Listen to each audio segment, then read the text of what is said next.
अस्सलामुअलैकुम वरहमतुल्लाहि वबरकातुहू। वालेकुम सलाम वरहमतुल्लाहि वबरकातुहू। मिजाज ग्रामी अल्हम्दुलिल्लाह, अल्लाह का करम है। क्या आप इमाम आज़म रहमतुल्लाह अलैह को जानते हैं? जी हाँ, इमाम आज़म हमारा इमाम में आपका इसमें शरीफ नुमान और कुनियत अबू हनीफा लक़ब इमाम आज़म है। आप क्या बता सकते हैं कि हमारे इमाम किसके औलाद से हैं? अजीज़ा बहन नौशरवा जो मुल्क फारिस का बादशाह था, आप उसी औलाद में से हैं। आपने इमाम आज़म रहमतुल्लाह अलैह के वालिद माजिद का नाम नहीं बताया। आपने पूछा ही कब था, इमाम आज़म के वालिद माजिद का नाम साबित था।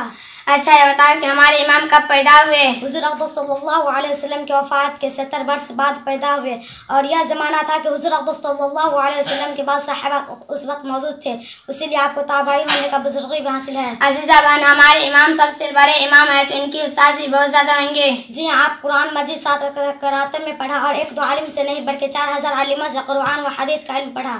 अच्छा, ये बताओ कि हमारे इमाम को इमाम आज़म क्यों कहते हैं और कब से कहते हैं? हमारे इमाम को इमाम आज़म इसलिए कहते हैं कि आप सबसे बड़े इमाम आज़म बड़े को कहा जाता है।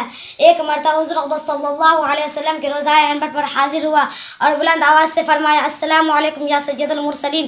उस वक्त रोज़ाए अनवर से जवाब आया, वालेकुम सलाम या इमाम मुस्लिमीन। ये जवाब एक आदमी नहीं सुना, बल्कि वहाँ उस वक्त 1000 आदमी मौजूद थे, सबने सुना। उस वक्त से आपके इमाम आज़म कहने लगे।